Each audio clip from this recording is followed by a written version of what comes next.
umaga pala mga karo, nakita ko na yung mga manok ko, ayan o. Napumisa na mga karo. Dagdag na naman persa natin yan mga karo, ayan sila o. Ito may ano pa, bumibitak na yung isa mga karo. Malapit-lapit na yan. Ayan na mga karo, dami niya ng ano, dami ng pumisa. Prepare na tayo ng ano, habang itinignan natin yung manok natin. Luya. Tapos yung mix yan mga karo, karni ng kalabaw, tsaka karni ng ano, baboy. Isa muna natin mga karo, bawang sibuyas. Tapos yung luya. Mikos-mikos mo lang yan mga karo. Ayan o, gigisa ko ng mga karo.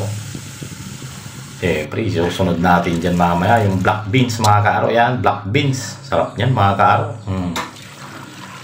Tapos nilagyan ko ng fresh water from Analacan River. Tanggalin nyo yung ano yan mga karo, yung mga bula-bula yan kasi yung dumi yan ng baboy mga karo. Ayan o. Kaya tinatanggal ko. Ayun na mga karo. Sarap yan. Sabaw pa lang yan mga karo. Pang-ulam na.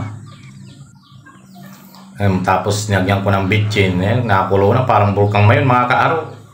Asin. Simpleng lutuin lang ito mga karo. Ayan o. Okay na. Alam nyo na kasunod dyan mga karo.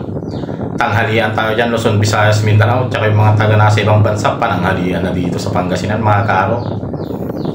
Ayan o. Sarap niyan.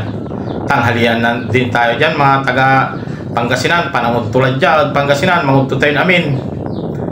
Bali-bali pa lang ng mga karo. Maraming salamat ulit sa nag-like, nag-comment at nag-share. Huwag nyo sanang kalimutang i-share yung video para maraming makapanood mga karo.